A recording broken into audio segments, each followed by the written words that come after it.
Good morning. So, in the previous class, we considered some preliminary results in the theory of differential equations for the first order equations.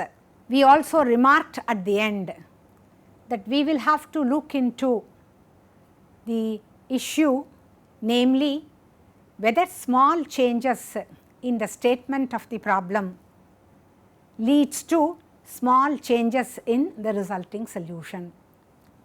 This is an important issue because at every step of our numerical solution, when we apply these numerical techniques,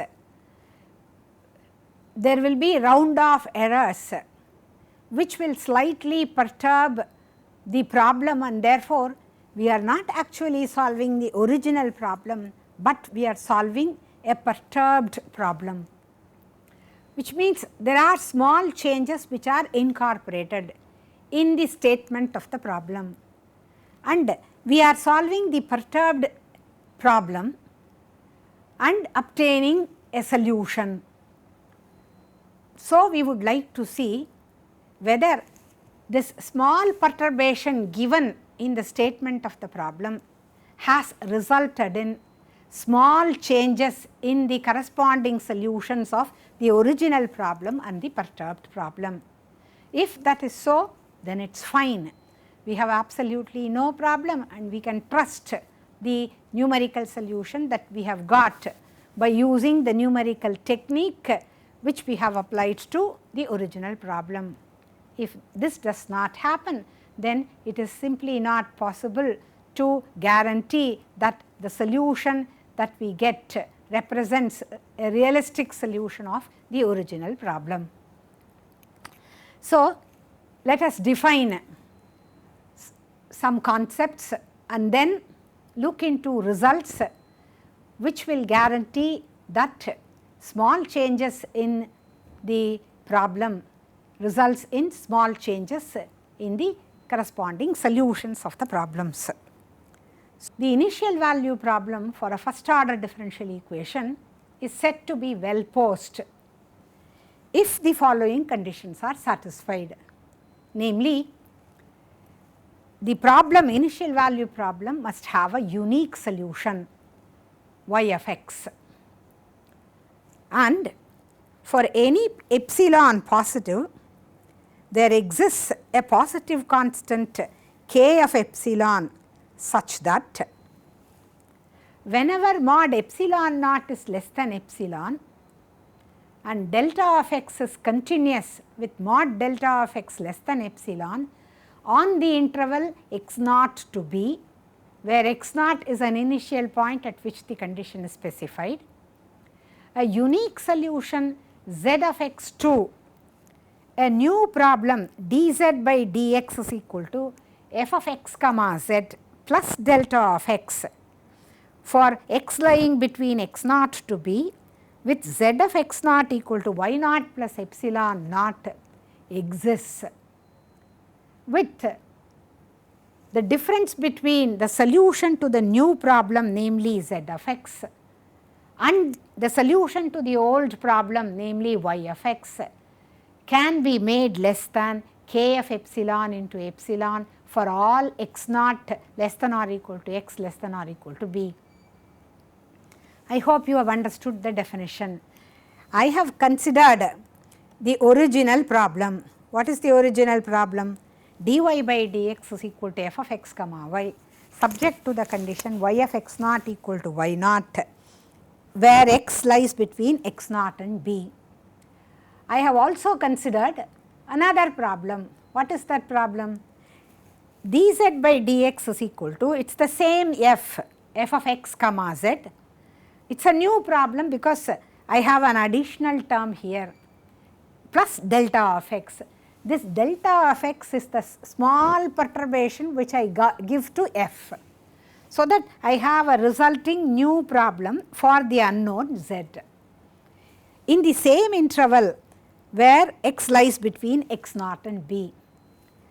In addition, not only the differential equation is perturbed, there is also a change in the initial condition. z at x naught satisfies the condition that it is y naught, which is y at x naught, plus a small increment which is epsilon naught. So, now I have two problems, the original problem and another problem which is a perturbed problem of the original problem, where there is a perturbation delta of x to f and epsilon naught to y naught in the initial condition. So, what does the definition say?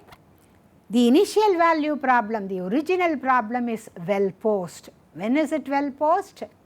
If the original problem has a unique solution, number one, that should be satisfied.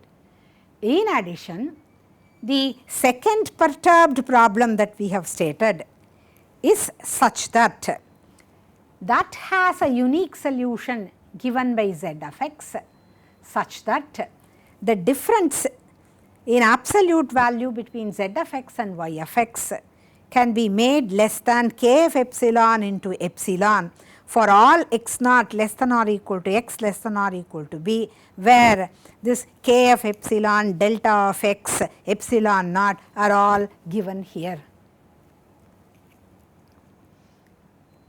So, the second problem that we have defined is essentially called a perturbed problem, which is associated with the original problem. So, the second perturbed problem assumed the possibility of an error delta of x which can be incorporated in the differential equation, and epsilon naught in the initial condition shows that there is a possibility of incorporating a small error in the initial condition. So, the resulting problem is a perturbed problem of the original initial value problem. So, why should we worried about the perturbed problem when we are discussing the numerical methods for solution of obtaining the original initial value problem? The reason is the following, namely, any round off error that is introduced in the representation perturbs the original problem, and therefore, as I remarked earlier, at any step where we apply the numerical method that we are going to develop, we are not solving the original problem, but we are solving a perturbed problem which results due to round off errors. So, we must take care to ensure that the original problem is well posed, namely the definition that we have given earlier is for the original problem to be well posed. So, we check that the original problem is well posed.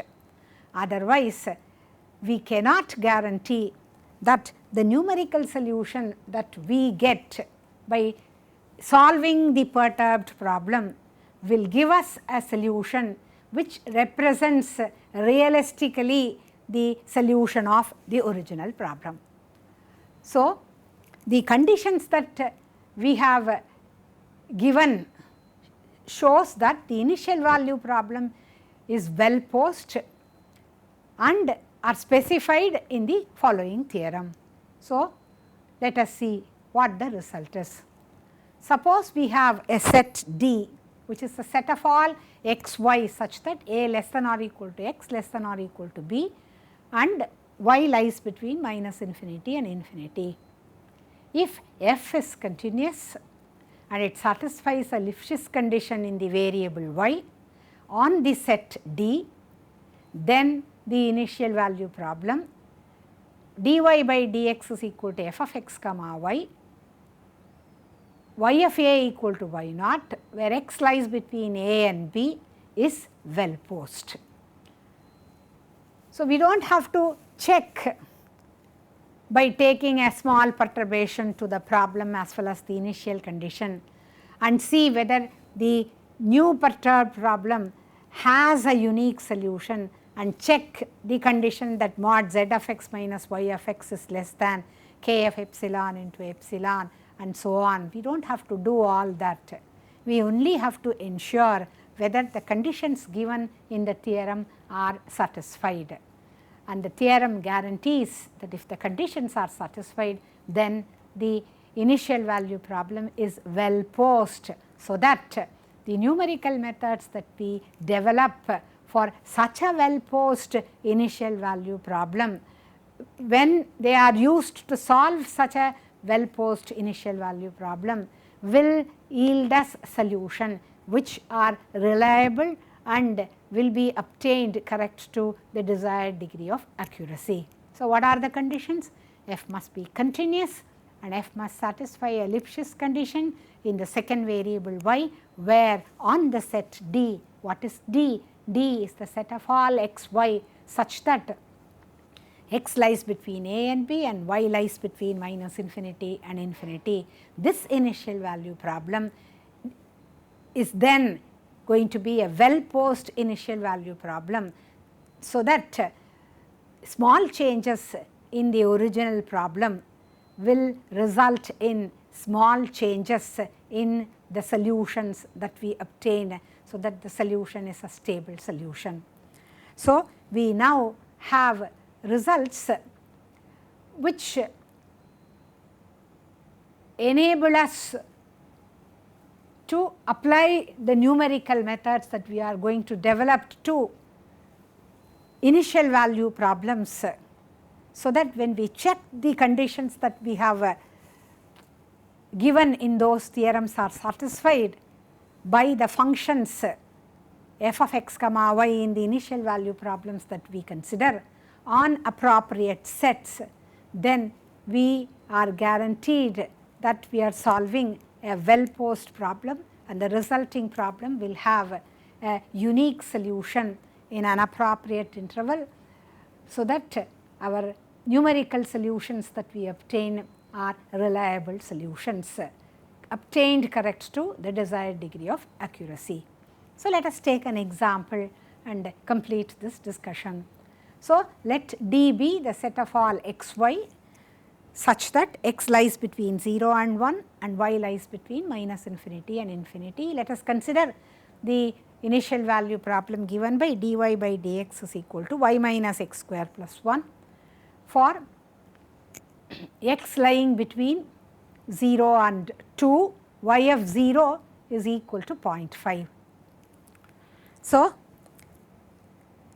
let us find what is modulus of f y. So, it is modulus of d by dy of f, which is y minus x square plus 1, and that will give you 1. So, f of x comma y therefore satisfies a Lipschitz condition. Why? Because we have been able to find out capital L, which is 1, which is true valid for all x y in that set D, and therefore we have f of x comma y to satisfy a Lipschitz condition in the second variable y on the set D with Lipschitz constant L is equal to 1. In addition, the function f is a continuous function on D, and therefore, by the theorem that we have considered, the initial value problem is well posed, right. So, we now verify whatever we have said directly. So, what do we have to do? We should consider a perturbed problem. This is not necessary, because we have already said that the original problem is a well posed problem. However, we would like to start with a perturbed problem and then show that the original problem is a well posed problem. So, let us consider a perturbed problem, which is dz by dx, which is equal to the same f as a function of x and z. I give a small perturbation, say delta, to the right hand side, and z of 0 initial condition is y of 0, which is 0.5. I give a small perturbation, say epsilon naught, to the initial condition. So, delta and epsilon naught are some constant. So, when is it well posed? Condition 1. The original problem has a unique solution. So, let us solve dy by dx is equal to y minus x square plus 1, y of 0 equal to 0.5. It is clear that this equation is again a linear Lagrange equation subject to this initial condition, and therefore, it has a solution which is given by this. One can also directly verify by differentiating it and showing that you obtain this differential equation. So, the first condition is satisfied, namely the original problem has a unique solution in this interval. Now, let us consider a perturbed problem. We should show that the perturbed problem also has a unique solution given by z of x. So, the perturbed problem has right hand side z minus x square plus 1 plus delta with z of 0 given by 0.5 plus epsilon naught. So, again it is a linear Lagrange problem with initial condition. When you solve, you get z of x to be equal to this. So, if mod delta is less than epsilon, so delta is an increment given to the right hand side, it is a perturbation given to the statement of the problem.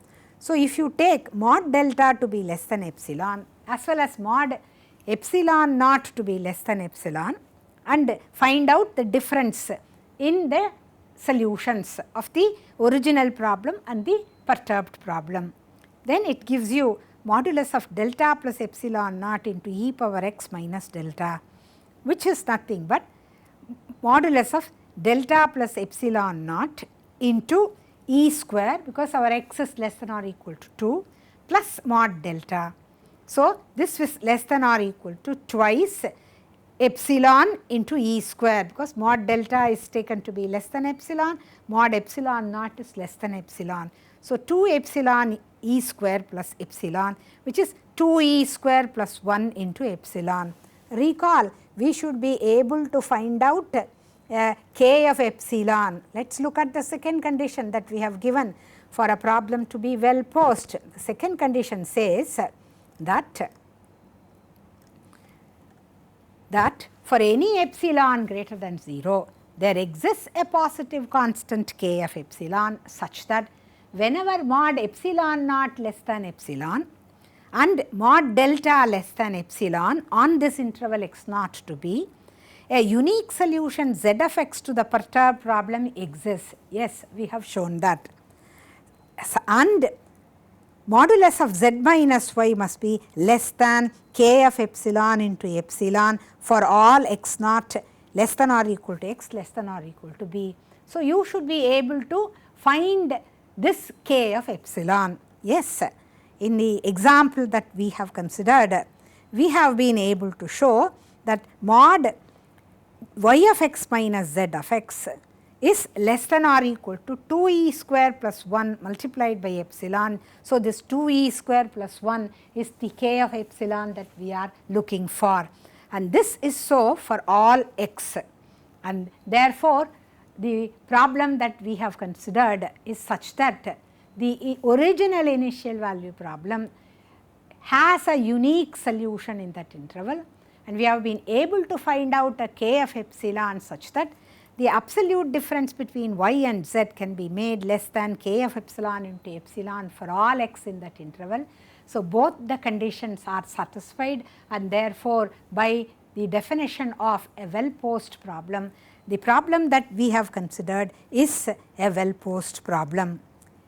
So, we actually have demonstrated how one can find that k of epsilon and show that the two conditions given in the definition are verified, so that the original problem is a well-posed problem. We also have shown earlier that the conditions specified in the theorem are satisfied, and therefore, it is a well-posed problem. In both ways, we have been able to establish the well-posed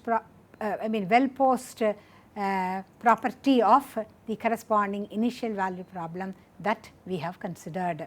So far we have looked into the important results which are required so that we can move further to develop numerical methods that will guarantee that they are reliable.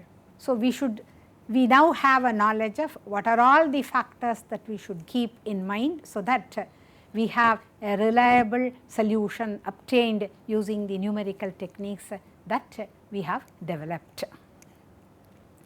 So, we are going to now develop a number of numerical techniques with the help of which we can solve an initial value problem governed by the first order differential equation. To begin with, we are going to consider methods which are called single step methods, which are also referred to as explicit methods. You will understand the meaning of what a single step method is, why is it an explicit method when we develop these methods. A very powerful method, which is a single step method that is used in obtaining solution of a first order differential equation, is Taylor series method. So, let us see what this method is. So, in a Taylor series method, our goal is to solve an initial value problem dy by dx is equal to f of x comma y, subject to the condition that y of x naught is y naught. As we already remarked, we are trying to get a numerical solution of this differential equation. So, we are going to construct a table of function values of the form x naught, y naught, x1, y1, etc., xn, yn, where yi represents the computed approximate value of y of xi, where y of xi is the exact solution of the initial value problem at any xi. So, as we said already, once we know the table of values, we can reconstruct this function y is equal to y of x. So, Taylor series method requires the following assumption, namely we assume that various order partial derivatives of f of x comma y exist. So, let us consider the initial value problem.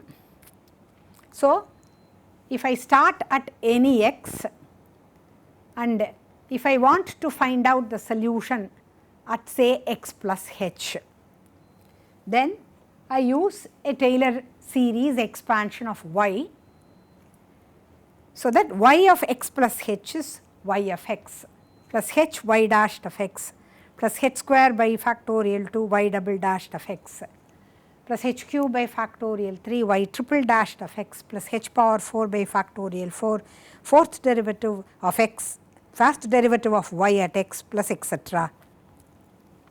Suppose say in this expansion we decide to take only terms including h to the power of 4 by 4 factorial into fourth derivative of y. Then the terms that we have neglected start from h power 5 onwards, and these are the terms which contribute to what is called the truncation error, that is inherent in our problem. What is a truncation error? The truncation error is an error due to truncating an infinite process to a finite process. So, in this case we have a Taylor expansion of y of x plus h which contains infinite terms, but we truncate it say at the term which contains h to the power of 4 by factorial 4 into fourth derivative. So, an infinite process is truncated and only a finite number of terms is taken into consideration. When this is done, we come across what is known as truncation error, and because of what we are doing, this truncation error is inherent in our procedure itself, and it is independent of the round off error that may occur. So, the resulting numerical method that we have after truncating say at terms h to the power of 4 by factorial 4 into the fourth derivative of y, it is called the Taylor series method of order 4.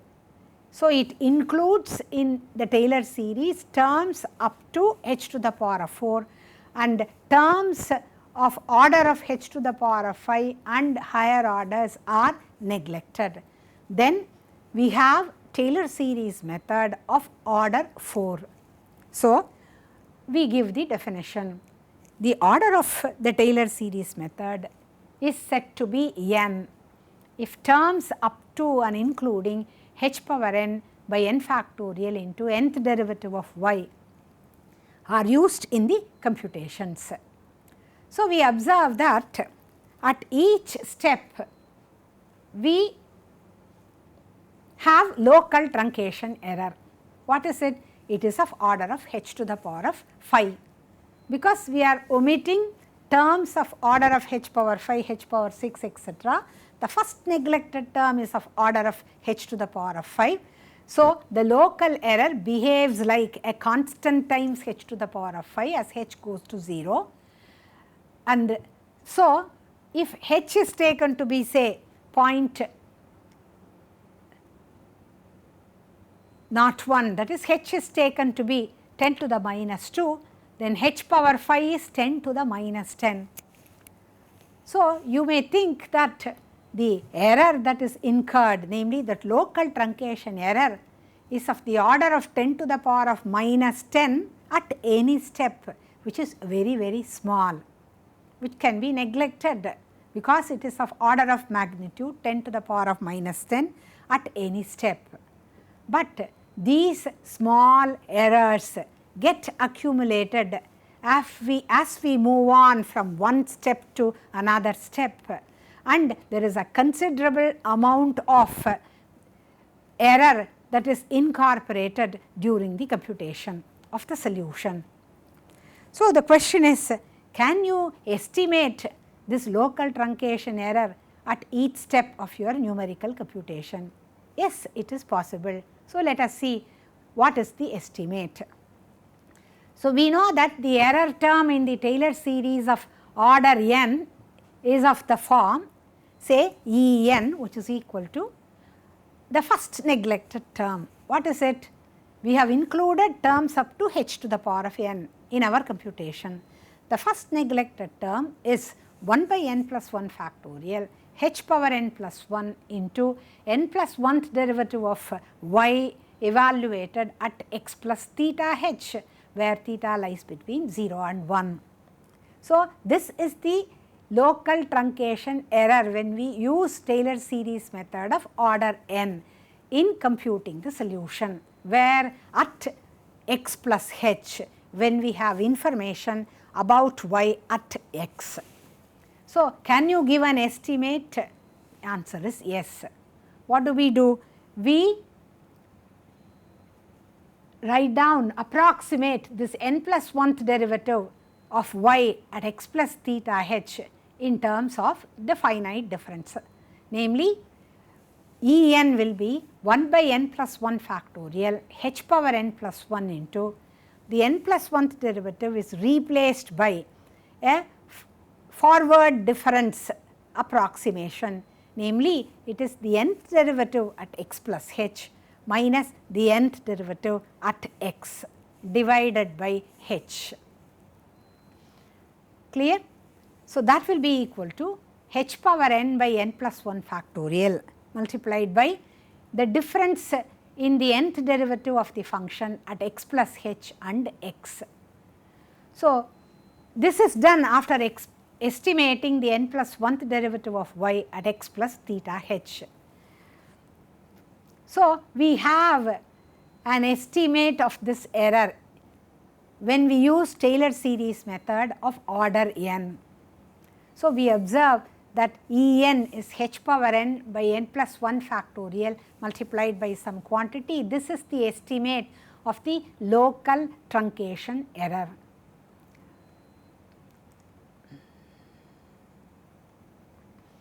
So, we now have to see, is this the only error that we come across during our computations?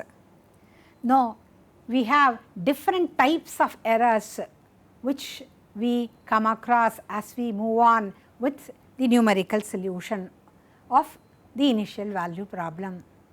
The first type of error is what we have seen, namely the local truncation error. What is it? It is the error that is made in one step when we replace an infinite process by means of a finite process. So, as we have remarked, this truncation error is present at each step of our computation. It is inherent in the method itself. And note that in Taylor series method, this is what we do. We replace an infinite Taylor series for y of x plus h by a finite sum of terms, namely by a partial sum. And it is independent of the round off error, and the local truncation error is said to be of order h power n plus 1 when we retain terms up to and including h power n in the series. This is the first type of error that we come across when we apply this Taylor series method to solve our initial value problem. Another type of error is what is called the round off error. Why does it occur? It occurs because of the limited precision of the computer that we have. So, the magnitude of the round off error depends on the word length of the computer that we use, or it depends on the number of bits in the mantissa of the floating point machine numbers. So, it occurs due to the machine that we use to compute the numerical solution. Then the third type of error that occurs is global truncation error. Why does it arise? So, we said that the local truncation error occurs at each step of our computation. So, the accumulation of all these local truncation errors yields the global truncation error. So, even if you perform your computations using exact arithmetic, right, this global truncation error will be present in your numerical solution because it occurs due to the accumulation of the local truncation error. And again, this global truncation error is independent of the computer that you use to obtain a numerical solution. So, where do you start your computation? You start your computation at some initial point x naught. Why? You want your solution curve to pass through the point x naught comma y naught. So, you start your computation at this point because your curve passes through this point, y of x naught equal to y naught. And now you move to the next point, which is x naught plus h. Alright. So, you have moved to one step, and at this step you have a local truncation error. Suppose say you are interested in getting the solution to this initial value problem in an interval of the form x naught to some b. So, you will divide this interval x naught to b into a number of subintervals. So, let us see how we do it. So, we will divide the interval x naught to b into a number of smaller subintervals of the form b minus x naught by n equal to h. So, that x1 will be equal to x naught plus h, x2 is x naught plus 2h, and so on. Xi is x naught plus ih. So, you will use your Taylor's method and compute what is y of x1, that is y of x naught plus h, which will be involving some finite number of terms, and you omit this term which contributes to the local truncation error. So, you arrive at its value. So, now you have y at x1 to be say some y1 using this method. Now, you use this information and move to this point x2, which is the next point. So, you compute y at x2 here. Again, what will you do? You will say y of x2 is y of x1 plus h. You employ Taylor series, truncate it up to a finite number of terms, say up to terms involving h power n. You have omitted this term, that will contribute to the local truncation error at this step. Clear? So, every time you move ahead by one step till you reach the point B, at which you will determine your solution using Taylor series method. So, number of steps necessary to reach that point B is going to be, if I call it xn, B is what I have called as xn. Please look at the monitor. Then the number of steps necessary to reach this point xn, which is B, is xn minus x naught by h. You have moved so many steps. The number of steps is given by xn minus x naught by h. So, if the local truncation error at each step is of order of h power n plus 1, why? You have used a Taylor series method of order n by retaining terms up to h to the power of n. So, your local truncation error is of order of h power n plus 1, and number of steps to reach this point xn is xn minus x naught by h, and at each step you have accumulated the local truncation error, and therefore, what is the global truncation error? It is going to be proportional to 1 by h into order of h power n plus 1, namely it is going to be of order of h power n. So, if the local truncation error in Taylor series method is of order of h to the power of n plus 1, then the global truncation error is of order of h to the power of n. So, if the global truncation error of a method is order of h power n, then the numerical method is said to be of order n. Then what about the global round off error? Yes, what is it? It is the accumulation of the local round off error in the previous steps. And then what is the total error? The total error is the sum of the global round off error and the global truncation error. So, as I already have said, if the global error is of order of h power n, then we say that the numerical procedure is of order n. So, we now know what we mean by Taylor series method of order n, right, which we want to apply to an initial value problem and see how the solution can be obtained. So, let us consider the initial value problem. Dy by dx is equal to f of x comma y, a less than or equal to x less than or equal to b is the interval in which I want to get the solution. Condition is y of a equal to y naught.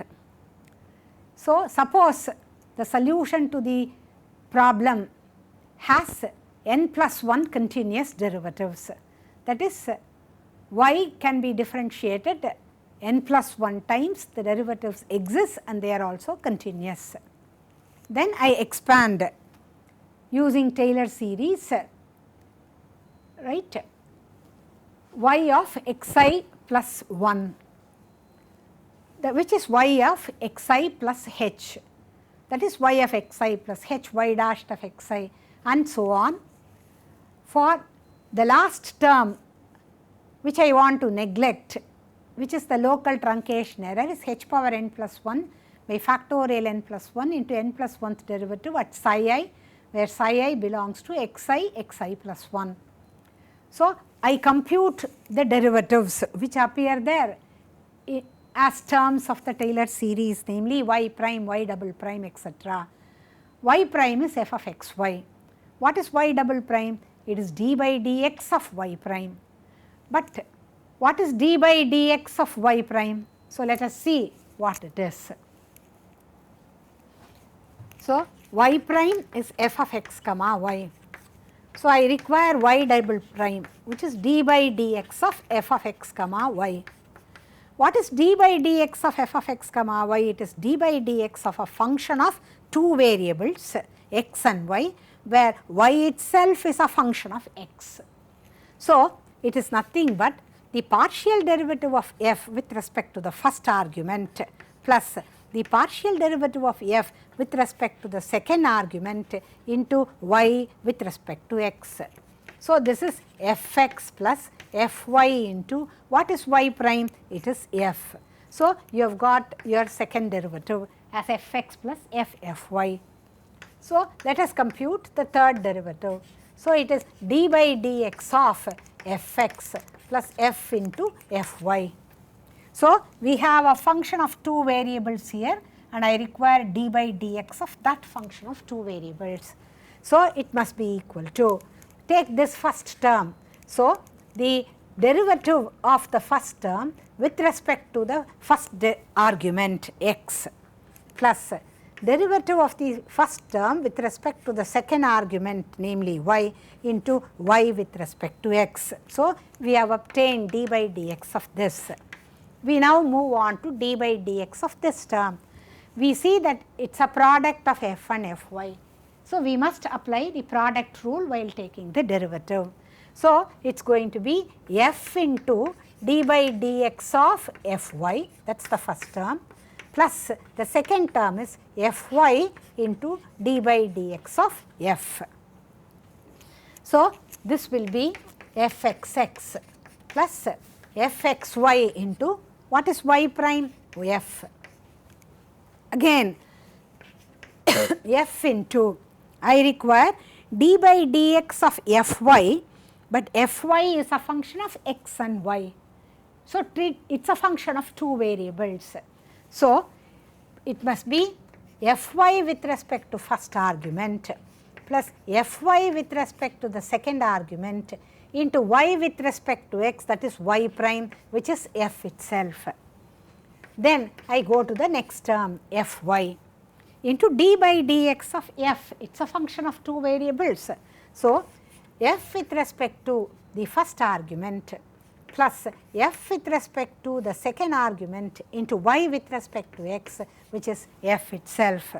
And so, the third derivative of y is fxx plus, you observe that you have a fxy and you have a into f and you have a f into fyx. Function f is a continuous function, and so the mixed partial derivatives are equal. So, we have f into fxy plus f into fyx to contribute to twice f into fxy. Then the next term is f square into fyy, and then we have fx into fy, then we have f into fy square. So, this is our third derivative y triple prime. Similarly, the higher order derivatives can be computed, and they involve the partial derivatives of various orders, and these have to be evaluated where at xi and then substituted on the right hand side in the Taylor series expansion, and then the value of y at xi plus 1 must be obtained. So, if I use a Taylor series method of order n, then how do I get it? Y at a is y naught and y I plus 1. What is the notation that I use? If I compute y of xi plus 1, namely y at xi plus 1, then when I use a Taylor expansion or Taylor series method of order n, I obtain an approximate solution. I shall denote that solution by y I plus 1. So, that is the notation that we have used here. So, y I plus 1 will be yi plus h y dash I plus etc. up to h power n by factorial n into nth derivative of y evaluated at xi. I have neglected the higher order terms. The first neglected term is of order of h to the power of n plus 1. So, the local truncation error that is incurred by using a Taylor's method of order n is order of h to the power of n plus 1. So, we thus have understood what Taylor series method of order n is and what are the conditions that have to be satisfied by the function f in order that we have a reliable numerical solution. Say at points which are given by x1, x2, etc., say xn. So, we can move ahead from one step to another step using the information available to us at the previous step and compute the solution at this step. Namely, if I have information at x naught which is given by the initial condition, I use Taylor series method of order n, get the solution at x1. Now that I have the solution at x1, namely y1, I solve a new initial value problem. What is it? Dy by dx is f of x comma y subject to the initial condition y of x1 is y1. So, I can get the solution at the next point, namely what is y at x2, again by Taylor series method of order n. So, I get y at x2 which is y2. So, I move every time by going over to the next point which is in steps of h, where xi is x naught plus ih, and reach the end point of the interval where I require the numerical solution. So, I now have solution at a set of discrete points x naught, x1, x2, etc., xn, which are denoted by y naught, y1, y2, etc., yn. So, we have the solution at a set of discrete specified equally spaced points, and this is what we want. This is what we call as the numerical solution of an initial value problem. So, we now have learnt Taylor series method of order n by means of which we can solve an initial value problem. So, in the next class we shall take up some examples to illustrate this method and then see the range of values of x for which such an approximation will be a valid one. So, we will continue in the next class.